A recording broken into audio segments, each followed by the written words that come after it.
নমস্কাৰ, মই মনালিছা গগৈ। আজি এটা হিমন্ত বিশ্ব শৰ্মাৰ আমোলত পৰিয়ালৰ সংবাদ প্ৰতিষ্ঠানলৈ কিমান টকাৰ চৰকাৰী বিজ্ঞাপন দিলে তাৰ এটা হিচাপ ওলাইছে। এইটো হিচাপটো আপোনালোকে পাইছেই চাগে। Niyomiya Barta, news live, north east live, Ramdhenu, Rang এইকেইটা চেনেল তেওঁলোকৰ নিজৰ। আৰু মুঠ বিজ্ঞাপন পাইছে এইখিনি সময়ত 2021-22 পৰা, মানে অসমৰ মুখ্যমন্ত্ৰী হিমন্ত বিশ্ব শৰ্মা হোৱাৰ পৰা 2024-25 বৰ্ষলৈকে তেওঁলোকে মুঠ বিজ্ঞাপন পাইছে 21,90,13,739 টকা। 21,90,00,000 মানে প্ৰায় 22 কোটি বুলিয়ে ধৰক। 10 লাখো নহয়, তাতকৈ কম পৰিমাণৰ টকাহে কম। এতিয়া কথা হ'ল, এইখন চৰকাৰে দুৰ্নীতিৰ বিৰুদ্ধে কথা কয়। এইজন মুখ্যমন্ত্ৰীয়ে দুৰ্নীতিৰ বিৰুদ্ধে কথা কয়। মুখ্যমন্ত্ৰীয়ে কয় যে মই যদি চাকৰিৰ কাৰণে পইচা খালোহেঁতেন বা 1 লাখকেও যদি খালোহেঁতেন, এই 1.5 লাখ মানুহৰ পৰা কিমান টকা খাব পাৰিলোহেঁতেন, 1500 কোটি টকা হিচাপ দিয়ে তেওঁ। গতিকে মুখ্যমন্ত্ৰীগৰাকীয়ে দুৰ্নীতিৰ বিৰুদ্ধে সংগ্ৰাম কৰা বুলি কয়, বিনা পইচাত চাকৰি দিয়া বুলি কয়। সেইবোৰ কথা আমি শুনি আছোঁ ইমান দিন। কিন্তু তাৰ বিৰুদ্ধে মুখ্যমন্ত্ৰীৰ এগৰাকী বিশেষ বৌ বুলিয়ে কৈছোঁ, বৌগৰাকীৰ বিৰুদ্ধে বিভিন্ন সময়ত বিভিন্ন অভিযোগ যে তেওঁ ইমান প্ৰপাৰ্টি কৰিছে, ইমান আমুক কৰিছে, ইমান তামুক কৰিছে, এনেকুৱা ধৰণৰ বহুত কথা ওলায়। অৱশ্যে সেই কথাটো সঁচা নে মিছা আমি সেইবিলাক RTI তথ্যৰ জৰিয়তে কৰা নিউজহে দেখিছোঁ। গতিকে সেইবোৰ তথ্য সঁচাই হ'ব। আৰু তেওঁলোকে যিখিনি দিছে, দিব পৰা প্ৰপাৰ্টিখিনিৰ ওপৰতহে নিউজবোৰ আচলতে হয়। কোনো কাল্পনিক নিউজ তেওঁলোকৰ ওপৰত বনাব নোৱাৰে, কাৰণ বনালে আজিকালি জানেই আপোনালোকে মানহানি ঘটনা ঘটে, মানহানিৰ দৰে কেছ লগাই দিয়া হয়। গতিকে মানুহে তেনেকৈ মানে ওপৰতে নিউজটো নকৰে। গতিকে RTI তথ্যত যিখিনি প্ৰকাশ পাইছে, তেওঁৰ নামত থকা মাটি বাৰী সম্পত্তিৰ কথা যিখিনি প্ৰকাশ পাইছে, সেইখিনি বা তেওঁ নিজে নিজাববীয়াকৈ যিখিনি কথা স্বীকাৰ কৰি আহিছে ইমান দিন, সেইখিনিৰ ওপৰত বেছ কৰি নিউজবোৰ কৰা হয়। তেওঁ নিজেও কৈছে তেওঁ কি কৰিছে, কি নাই কৰা। বা এবাৰ নিজেও মুখ্যমন্ত্ৰীয়ে কৈছে যে সেইবোৰ তেওঁলোকে দান কৰি থৈহে যাব, যিমানেই সম্পত্তি নুগুটক সেইবোৰ বোলে দান কৰিহে যাব। এতিয়া কথা হ'ল, প্ৰায় 22 কোটি বা 21 কোটিয়ে ধৰিলোঁ, 90 লাখটো বাদেই দিলোঁ, ইমানখিনি টকা মাত্ৰ এটা মালিকৰ অধীনৰ চেনেলবিলাকক দিয়া বা পেপাৰক দিয়া, এইটো কিন্তু কম ডাঙৰ ঘটনা হোৱা নাই। এনেকৈ যদি প্ৰতিগৰাকী মুখ্যমন্ত্ৰী, ইয়াৰ আগতে প্ৰফুল্ল মহন্তক দেখিছিলোঁ মুখ্যমন্ত্ৰী হিচাপে, হিতেশ্বৰ শইকীয়া মুখ্যমন্ত্ৰী আছিল, তৰুণ গগৈ মুখ্যমন্ত্ৰী আছিল, তেওঁলোকেও যদি এনেকৈ লুটিবলৈকে বুলি ক'লোঁ, লুটিবলৈকে যদি চেনেল খুলি ল'লেহেঁতেন, তেওঁলোকেও কিন্তু বহুত কৰিব পাৰিলেহেঁতেন। যিটো সময়ত মুখ্যমন্ত্ৰীয়ে গৌৰৱ গগৈক ৰাকেশ পালে বিয়াত দিয়া বস্তুলৈকে হিচাপ বিচাৰে, বিয়াত কি দিলে, সোণৰ কিবা দিলে বুলি যে হিচাপ বিচাৰে, সেইটো সময়ত তেওঁ নিজে মুখ্যমন্ত্ৰী হোৱাৰ কাৰণে তেওঁৰ ঘৰৰ চেনেলটোত ইমানখিনি টকাৰ বিজ্ঞাপন দিয়াটো বাৰু কেনেকুৱা ধৰণৰ এটা অনীতি অনিয়ম হৈছে আপোনালোকে নিজে বিচাৰ কৰকচোন। অসমত কিবা চেনেল আৰু নাই নেকি, নে পেপাৰেই নাই? চেনেল পেপাৰটো সকলোবোৰ আছে, থকাৰ পিছত তেওঁলোকে নিজৰ ফাইদাৰ কাৰণে, নিজৰ সুবিধাৰ কাৰণে বিভিন্ন ধৰণৰ চেনেলৰ নাম দি লৈছে। তাতে ABCD হৰেণ নৰেণ যত যি আছে দি লৈ তাতে পইচা ঘটাৰ কাৰণে কেনেকুৱা এটা আয়োজন চলাইছে, কেনেকুৱা এটা জাল পাতি লৈছে, কেনেকুৱা এটা মানে ফাণ্ড পাতা বুলি কয়, ফাণ্ড পাতি লৈছে, সেই কথাটো গম পাই নিজে সঁচাকৈ হতচকিত হৈছে চাগে। আৰু তাৰ বিপৰীতে আমাৰ যিসকল মহিলাই, মই নিজেও মহিলা, আৰু যিসকল আমাৰ হিতাধিকাৰী বাইদেউ 1250 টকাৰ কাৰণে গোটেই দিনটো ইফালৰ পৰা সিফালে মানে ঘূৰি ফুৰে, তলৌকে বুলিয়ে কৈছোঁ, তলৌকে মিটিং এটেণ্ড কৰি ঘূৰি ফুৰে, তেওঁলোকৰ ল'ৰা ছোৱালীক কিন্তু মাৰ্কশ্বিট দিবলৈ এইখন চৰকাৰে কিন্তু সেই মাৰ্কশ্বিটখনৰ যিটো লাগে, আপোনালোকে জানে মাৰ্কশ্বিটৰ কাৰণে যেনেকুৱা ধৰণৰ এখন সৰু থাকে বহী টাইপ, সেইখন দিবলৈ কিন্তু তেওঁলোকৰ ধন নাই।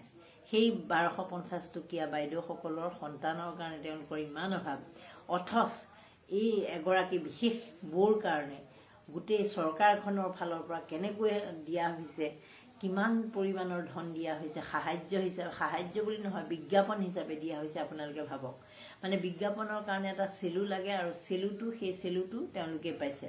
তাৰপিছত মুখ্যমন্ত্ৰীয়ে TRPৰ কথা কয় যে বিজেপি ছাপোৰ্টত নিউজ কৰিলে TRP বাঢ়ে। ইয়াত কোনো TRPৰ কথা নাই, ইয়াত কোনো একো কথা নাই।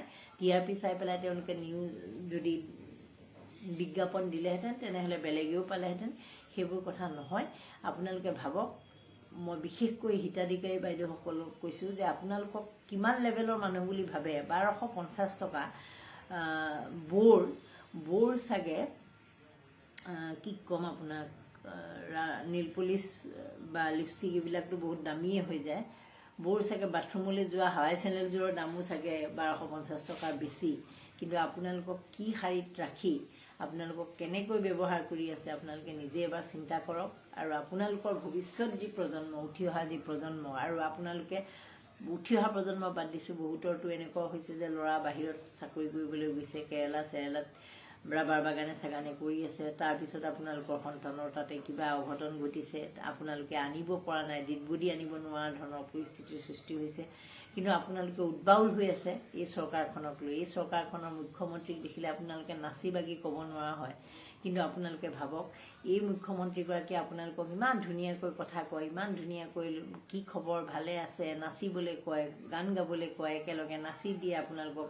কিন্তু তলে তলে ভিতৰি তেওঁলোকে কেনেকুৱা ধৰণৰ এটা নিজৰ পক্ষত নিজৰ মানে পুঁজি টনকিয়াল কৰাৰ কাৰণে কি ব্যৱস্থা কৰিছে চাওক। বহুতেই ক'ব যে তেওঁ নিজৰ চেনেল আছে, তেওঁ পাবলগীয়া কাৰণে পাইছে। কিন্তু তেওঁৱেই কিয় পাব লাগিব? তেওঁৱেই ইমান টকা পাব লাগিব বুলিতো কথা নাই। যদি মুখ্যমন্ত্ৰীয়ে সমান ধৰণে চালেহেঁতেন তেনেহ'লেতো এনেকুৱা নহ'লহেঁতেন চাগে। গতিকে এই ধৰণৰ কথা বতৰাবিলাকৰ পৰা এটা কথা স্পষ্ট যে অসমত বৰ্তমান এটা বিশেষ পৰিয়াল, দুটামান বিশেষ পৰিয়াল, এটা বুলি ক'লে ভুল হ'ব, দুটামান বিশেষ পৰিয়ালৰ খুব কাম হৈ আছে, দুজনমান বিশেষ মানুহৰ খুব কাম হৈ আছে। আৰু বাকী যিসকল মানে তলৰ শ্ৰেণীৰ মানুহ, তেওঁলোকৰ অৱস্থা পানীত হাঁহ নচৰা হৈছে। আজি এজন মানুহক মই অফিচৰ সন্মুখত ৰৈ থাকোঁতে লগ পালোঁ। তেখেতৰ নামটো কিশোৰ ডেকা। তেখেতে মোক দেখি গাড়ীখন ৰখালে, তেওঁ গাড়ী চলাই গৈ আছিল আৰু ৰখাই পেলাই মোৰ লগত কথা পাতিলে। আৰু তেওঁ ক'লে, তেওঁ সাধাৰণ কাম এটা কৰে, পানীৰ ডিষ্ট্ৰিবিউশ্যনৰ কাম কৰে। তেওঁ তেতিয়া ক'লে যে আমাৰ একোৱেই সুবিধা নাই, চৰকাৰে যিমানবোৰ সুবিধা দি আছোঁ বুলি কৈ থাকে, সেই একো ধৰণৰ সুবিধাই তেওঁলোকে আজিলৈকে পোৱা নাই, একোৱেই পোৱা নাই। মানে কোনো ধৰণৰ যিবোৰ তেওঁ মোক কৈছে যে জাতি মাটি ভেটিৰ কাৰণে চৰকাৰে কাম কৰা বুলি কয় বাইদেউ, কিন্তু আমি অসমীয়া মানুহ, আমি বিজেপিৰ তেওঁৰ MLA, তেওঁৰ সমষ্টিত MLA হ'ল বিজেপি, নামটো মই কৈয়ে দিছোঁ, কমলপুৰ সমষ্টি। গতিকে তেওঁ মোক ক'লে যে এনেকুৱা ধৰণৰ পৰিস্থিতি বৰ্তমান সৃষ্টি হৈছে যে আমি মানে এসাঁজ খাই এসাঁজ নোখোৱাকৈ থাকিব লগা নিচিনাকৈ, নিজে কষ্ট কৰি আছোঁ কাৰণে খাই থাকিব পাৰিছোঁ, কিন্তু চৰকাৰৰ পৰা কোনো ধৰণৰ সা সুবিধা পোৱা নাই। আৰু তেওঁৱেই নহয়, তেওঁলোকৰ বহুত তেনেকুৱা ধৰণৰ মানুহ আছে, তেওঁলোকে মানে নিজে হুমুনিয়াহ কাঢ়িছে যে আচলতে চৰকাৰখনে যিবোৰ কৈ আছে সেইবোৰ প্ৰেক্টিকেলি বাস্তৱিকতা একোৱেই হোৱা নাই। গতিকে এই ধৰণৰ কথা বতৰাবিলাকে আচলতে এটা মানুহৰ ক্ষোভবোৰ যে কেনেকুৱা পৰ্যায়ত বৃদ্ধি পাইছে। কাৰণ মানুহজন মোৰ কাৰণে একেবাৰে অচিনাকি মানুহ, তেওঁ মোক দেখিয়ে ৰৈ পেলাই কথাখিনি কৈ থৈ গ'ল। গতিকে ক্ষোভবোৰ কিমান পৰিমাণত বৃদ্ধি পাইছে সেই কথাটোৱে এনেকুৱা ধৰণৰ কথাবিলাকে প্ৰমাণ নকৰে জানো। বহুতবোৰ এনেকুৱা মানুহ আছে যিসকলে আমাক বহুত অভিযোগ দিয়ে, তেওঁলোকৰ ক্ষোভ, কিন্তু তেওঁলোকে প্ৰকাশ কৰিব নোৱাৰে, কাৰণ আজিকালি প্ৰকাশ কৰিলে বিপদ। গতিকে মই আকৌ পুনৰ আচল কথাটোলৈ ঘূৰি গৈছোঁ যে আপোনালোকে ভাবক যে এগৰাকী বৌক সম্পত্তি বৃদ্ধিৰ কাৰণে, এগৰাকী বৌ উদ্যোগপতি হোৱাৰ কাৰণে, এগৰাকী বৌক ধনী কৰাৰ স্বাৰ্থত, কিমান ইনকাম কৰাৰ স্বাৰ্থত, মানে কি ক'ম, আনলিমিটেড ইনকাম কৰাৰ স্বাৰ্থত আমি কিমানবাৰ তেওঁলোকক সুযোগ দিম। সুযোগটো বহুত দিলোঁ, 2001 চনৰ পৰা তেওঁলোকে সুযোগ পাই আছে, পাৰ্টি সলাইছে, কিন্তু সুযোগ সেই একেবোৰ মানুহকেই দি আছোঁ। গতিকে আমি এইবাৰ চিন্তা কৰিব লাগিব, আমি চিন্তা কৰিহে সিদ্ধান্ত ল'ব লাগিব। আৰু মই বিশেষকৈ আমাৰ হিতাধিকাৰী বাইদেউসকলক 1250 টকা যিসকলে দৌৰা দৌৰি কৰি ফুৰিছে, তেওঁলোকক কৈছোঁ 1250 টকাটো আপোনালোকে কিয় ইমান ডাঙৰ কথা বুলি ভাবিছে, সেইটোহে মই আচৰিত হৈছোঁ। তেওঁলোকে কয় যে দুখীয়া মানুহৰ কাৰণে, মুখ্যমন্ত্ৰীয়েও কয়, সেইদিনাখন কোৱা শুনিলোঁ যে অখিল গগৈয়ে 1250 টকা কমিশ্যন খাবলৈ নাপাই পেলাই হুলস্থুল লগোৱা বুলি, যে 1250 টকা দুখীয়া মানুহৰ কাৰণে কিমান, কিয় দুখীয়া হ'বলগীয়া হৈছে, কিয় গ্ৰামাঞ্চলৰ 85% মানুহক তোমালোকে এতিয়াও 1 কেজি চাউল, অসম বোলে 5খন ষ্টেটৰ ভিতৰত বোলে বিকাশৰ দিশে গতি কৰিছে, তেনেহ'লে অসমৰ কিয় 85% গ্ৰামাঞ্চলৰ লোকে তোমালোকৰ সেই চাউলকেইটালৈ বাট চাব লগা হৈছে? তোমালোকে 20 টকাকৈ কমকৈ দিবা দাইল, তাকো দিবা অক্টোবৰ মাহৰ পৰা, সেই কথাটোৰ কাৰণে কিয় বাট চাব লগা হৈছে? কিয় চহৰাঞ্চলৰ 65% মানুহে, মানে 165গৰাকী মানুহে তোমালোকৰ সেইকেইটা চাউললৈ বাট চাব লগা হৈছে? যদি তোমালোকৰ ইমানেই বিকাশ হৈছে, ইমানেই যদি উন্নয়ন হৈছে, ইমানেই যদি GDP বাঢ়িছে, GSDP বাঢ়িছে, তেনেহ'লে কিয় মানুহবিলাকে নিজে আত্মনিৰ্ভৰশীল হ'ব পৰা নাই? ইয়াতে ৰহস্যটো লুকাই থকা নাই জানো? যে GSDP বাঢ়িছে, চব বাঢ়িছে, কিন্তু কিছুমান পাৰ্টিকুলাৰ ফেমিলিৰ কাৰণে বাঢ়িছে, কেইজনমান বিশেষ মানুহৰ কাৰণে বাঢ়িছে। সকলোৰে কাৰণে বাঢ়িলে এই ৰেচন কাৰ্ডৰ কাৰণে হুলস্থুল কৰিব নালাগিলেহেঁতেন। তেওঁলোকৰ চেনেলতো চিঞৰি আপোনালোকৰ কাৰণে ভাল খবৰ, বিনামূলীয়া চাউল পাব, এই বাতৰি কৰিব নালাগিলেহেঁতেন। কোন মানুহে বিনামূলীয়া চাউল ল'বলৈ লাইন পাতি থাকে? যাব নেকি সকলো মানুহ? বিনামূলীয়া চাউল দিওঁ বুলি ক'লেও মানুহে লওঁতা মানুহ নাই, যদি অভাৱ নাথাকে। অভাৱৰ কাৰণে মানুহ যাব লগা হৈছে। গতিকে মুখ্যমন্ত্ৰী, আপুনি যিমানেই দুৰ্নীতিৰ কথা নকওক, দুৰ্নীতি বিৰোধিতা কৰোঁ বুলি নকওক, আপোনাৰ যিখন আজি ওলাল যে আপোনাৰ ঘৰৰ চেনেলটোৱে যিমানখিনি বিজ্ঞাপন পাইছে, সেইখিনিতেই দেখোন গোটেইখিনি জল পট। কাৰণ চেনেলটো অকল আপোনাৰ ঘৰতে নাই, কিমান চেনেল আছে অসমত। সেয়াই কথাবোৰ আপোনালোকে বুজক, ভোটাৰসকলে বিশেষকৈ বুজক। নমস্কাৰ, ধন্যবাদ।